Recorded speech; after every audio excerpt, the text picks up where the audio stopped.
I'm on the line right now with a man that needs no introduction. You are the first ever AEW World Champion, and you have a new venture going on right now. Chris Jericho, how are you doing today?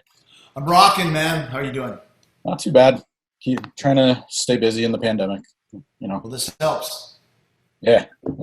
So everybody's in quarantine. You're in quarantine. It's a different kind of quarantine. You have a cover band. It's 80s Kiss specifically. Can you talk about the project, how it came about? Yeah, it's just a perfect example of how we stay creative here in the COVID times, the pandemic times, and this was started just by a friend of mine who was laying down some drum tracks just for doing something fun. And he asked me if I wanted to do some vocals for it, and I don't do anything fun. There's always has to be a reason behind it. So I thought we could really probably do something with this because there's not a lot of bands putting out content right now. Because if you put out something new, you have no way to tour on it. So it's kind of the perfect match for what's going on now because you have a group of guys kind of playing songs for fun, but meanwhile, because it's so cool, we're getting a lot of feedback from it and a lot of steam from it. And the best thing about it is I've never even met the guitar player. It just shows how you can make music now just doing it from home and connecting and like you said, staying creative during a pandemic so you don't lose your mind and fall into the Groundhog Day mentality, which I never subscribed to. So it's been really cool. We got a lot of steam. We're getting airplay all across the States now. We've got almost 100,000 views on the video in a short time. People are just looking for stuff to do, and we've got no problems giving them that. Now, you just mentioned you didn't even meet the guitar player. No. Uh, like, how much different is this from performing with Fozzy? Because I would imagine that you guys, in that band don't always get to see each other all the time. So is there... Yeah, you don't, but at least you're going to a studio and recording, you know what I mean? So there is some cohesiveness where you have your producer and the other guys, whoever's there for the session that day. And like I said, this is different because had there been no COVID, there would be no quarantine in more ways than one, like you said. So it was kind of, that was what really appealed to me, the fact that it isn't like you do a normal recording.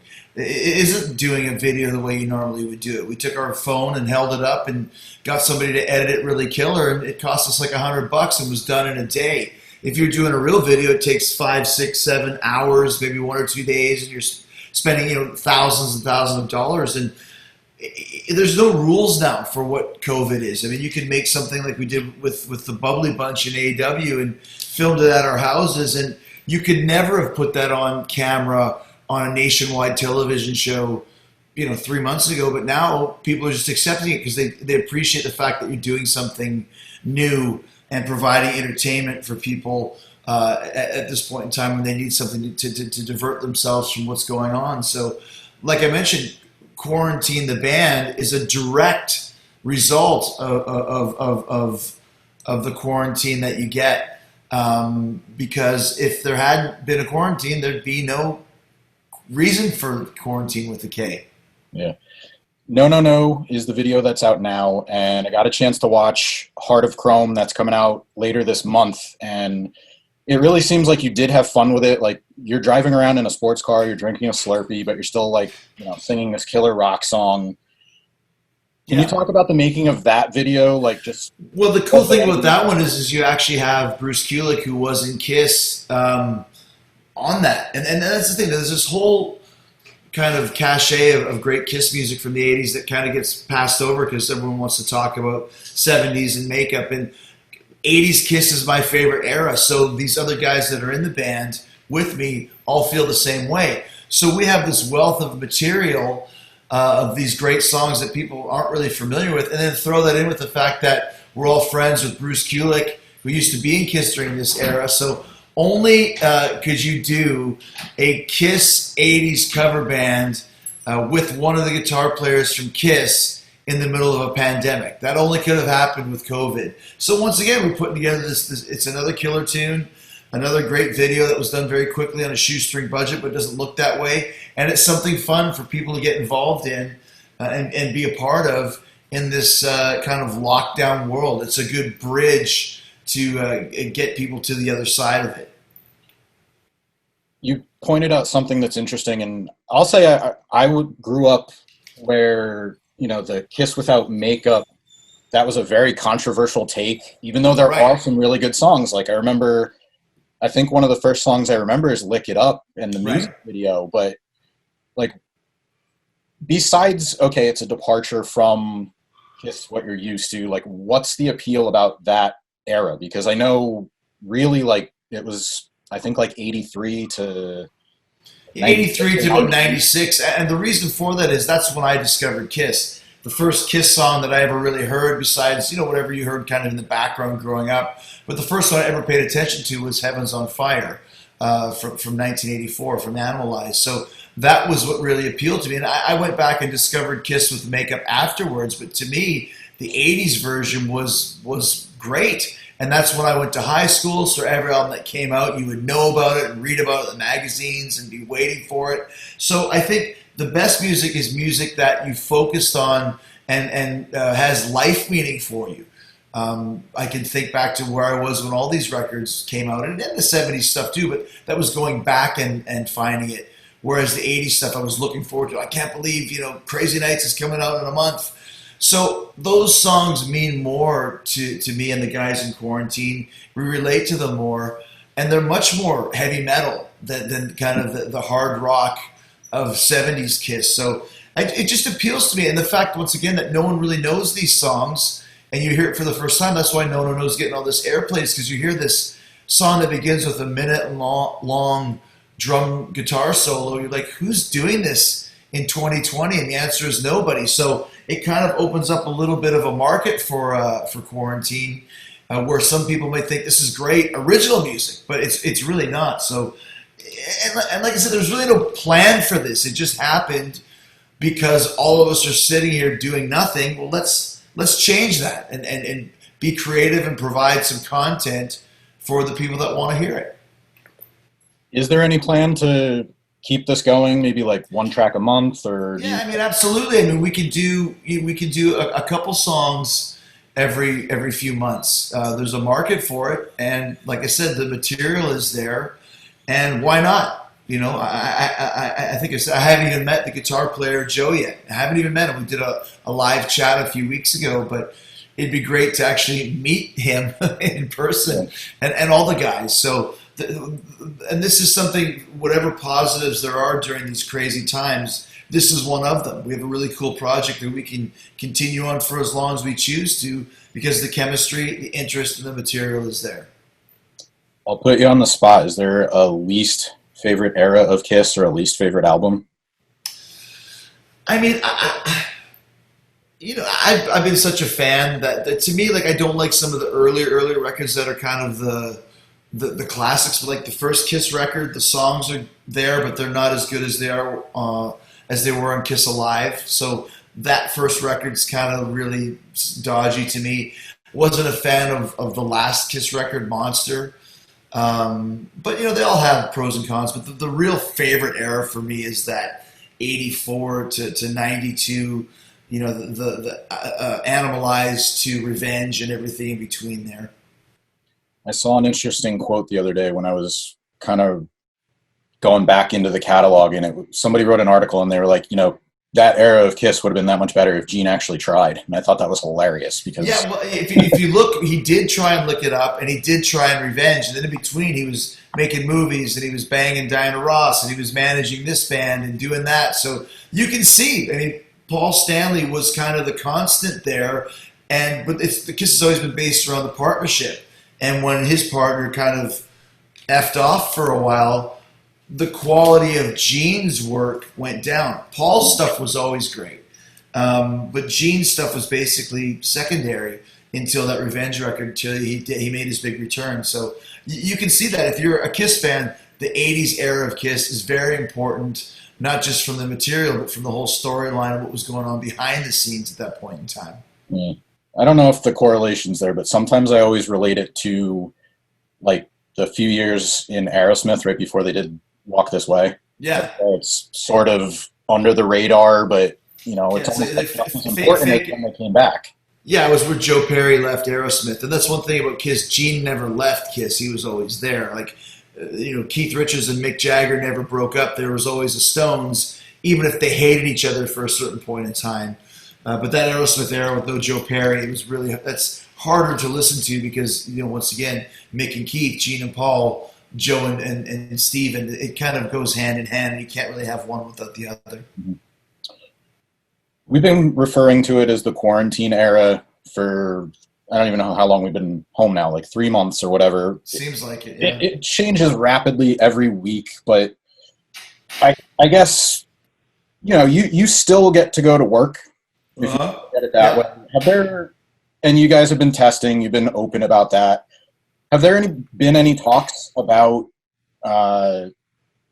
maybe doing more stuff from home? I could see you're in your office right now. Like the Bubbly Bunch was very successful, or is the plan right now to kind of just stick to Jacksonville, see what we can do there and keep putting out shows?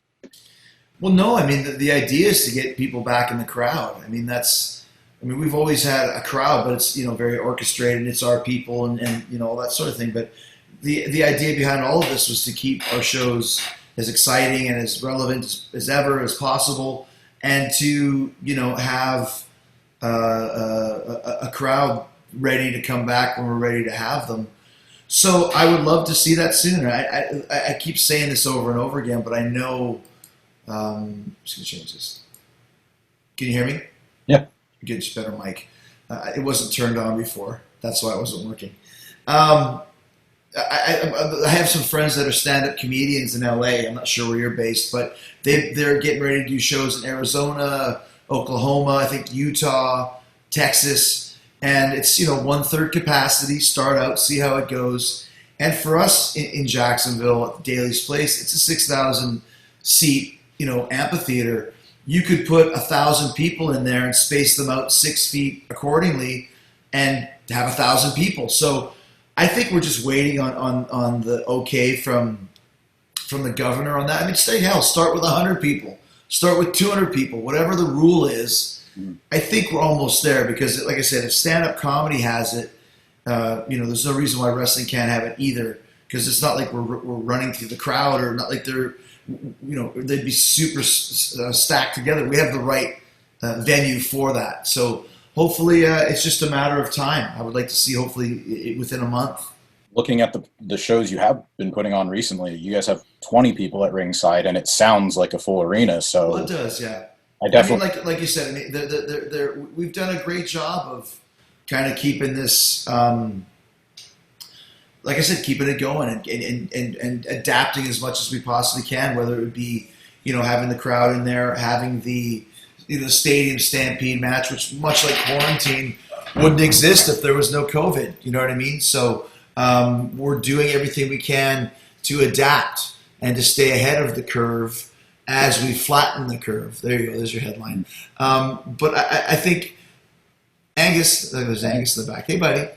I think one of the reasons why it's working is because we're not ignoring the fact that there's a virus, there's a COVID, there's a pandemic, and instead of walking out to an empty crowd and going like, and there's no one there, which other shows do, which I don't understand, we said from the start, there's nobody here, there's no one cheering, it's just us, so let's make it work. I had a match tonight against Colt Cabana.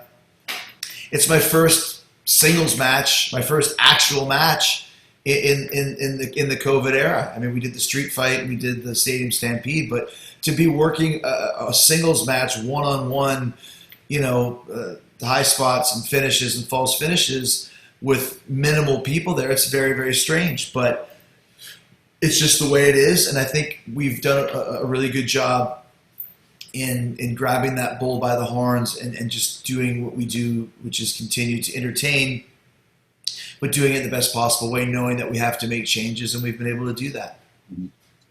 Now, was waiting this long for your first singles match by design, or did it just? It's just the way it goes. For me, the way that my whole character works and the way it is for me now, it's better not to be wrestling every week. There's more mystique there, and the matches that I have mean more.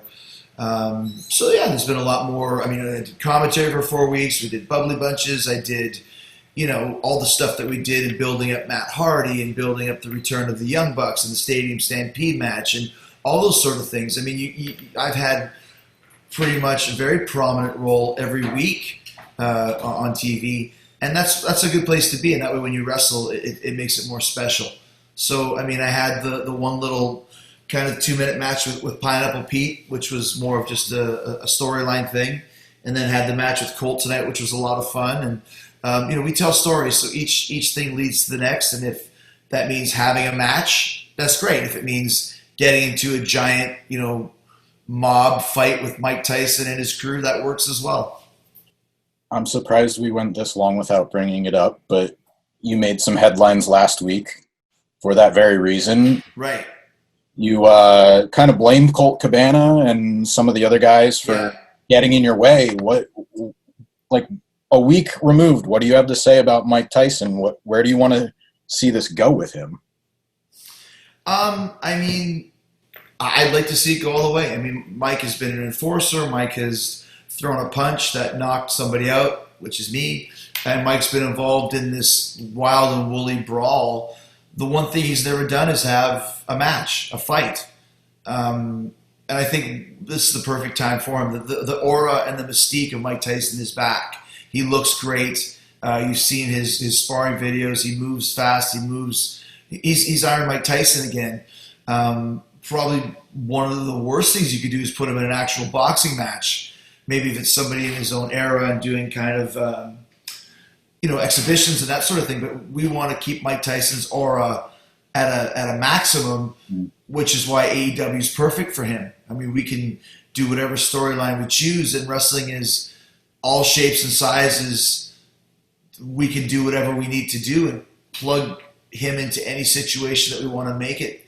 I think there's no better person for that than Chris Jericho after all these years of doing this, who's kind of a Mike Tyson of wrestling. I've never lost my aura or my mystique, but you can see that I'm doing some of the best work in my career after doing this for 30 years. So it's a perfect matchup. Mike and I know each other.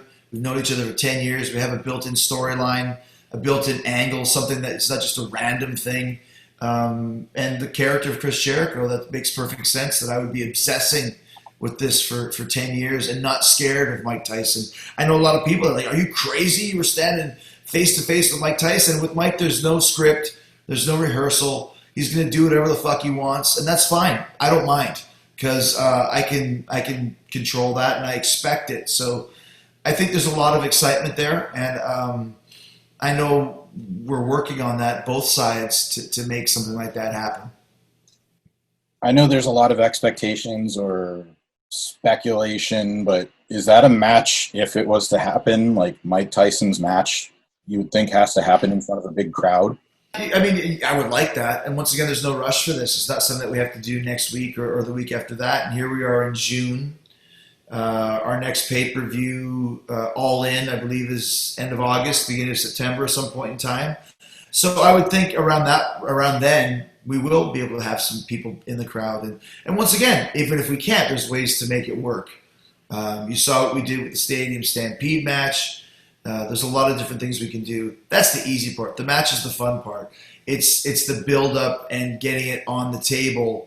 That getting it on the table is probably the most difficult. The build-up will be the most exciting and amazing, build-up that we could possibly do, and then the match is the payoff for that. So I think everyone's head is in the right place. Everyone's heart is in the right place to do something like this because it's just a lot of fun.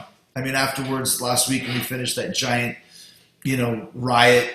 Hate to use the word riot, but that's kind of what we were going for before there were actual riots. A riot, a mob scene, a big, not even a pull apart. A pull apart is smaller. That was just a spectacle. A giant bar fight, and that's what we wanted, and that's what we got. And afterwards, everyone's very excited. And you can feel that vibe and that energy, even though there was no real fans in the venue. But still, that's kind of what wrestling's all about. And Mike's a live performer. Get out there and just do it, and it's exciting. You've had a lot of big accomplishments in your career. You've had action figures, trading cards. You've been in the main event of pay-per-views. You had your own bubbly this year. Is there a favorite item, or is there a specific accolade that you kind of look at and say, like, like I really made it because you reached a certain point? I mean, it's great having bubbly, but it's not like having bubbly was the reason why this has been a good year professionally.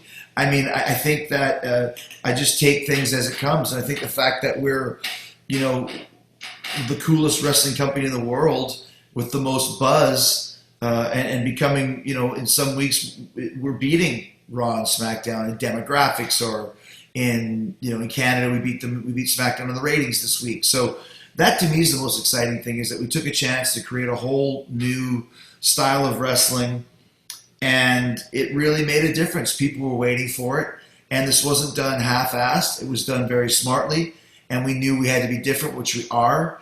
We've got a dream roster for any general manager of any sport, and we've got our blue chip future all-stars. We've got the guys in their prime, top scorers, and then you've got a few guys like myself and Dustin Rhodes who have won multiple championships, Stanley Cups, whatever you want to say. I think we've got it down to a science right now. We're only just beginning. We were on such a roll before the pandemic from an attendance standpoint, and I think we've continued that roll from a quality standpoint of our show. I think when we go back on sale, we'll be just as hot as we've been, if not more so, because people see that this is the real deal. We didn't curl up and die or phone things in. We just kept going business as usual. We would love to be traveling around the country, around the world, to sold out crowds. Unfortunately, we can't right now, but we're putting on the product that's going to enable us to do that when things change. I'll get you out on this one real quick. I have been doing a watch list feature. I've just been asking people we talk to favorite matches or any you recommend that, if you're just looking for something new, something fresh. Do you have any recommendations for matches off the top of your head, whether it's something that inspired you or one from your own career? I mean, I watched Undertaker versus Shawn Michaels WrestleMania 25 again recently. We did a watch along of that. Still probably my favorite match through and through. If you haven't seen it in a while, go back and watch Steamboat and Savage, or if you've never actually watched it, you just heard the story about it. That's such a well-crafted match. Still one of my favorites that I really enjoyed. And if you haven't seen Jericho versus Tanahashi from the Tokyo Dome this year, it seems like it was fucking 20 years ago, but that was one of my favorite matches I've ever had, because you had two guys with the same mindset. Everyone thinks you go to Japan and just beat the shit out of each other. That's not the case. Tanahashi's very smart, and I really enjoyed putting that match together, and the camaraderie we had. Never worked, never touched each other in the ring ever. Then that's when you know you have a real pro in there.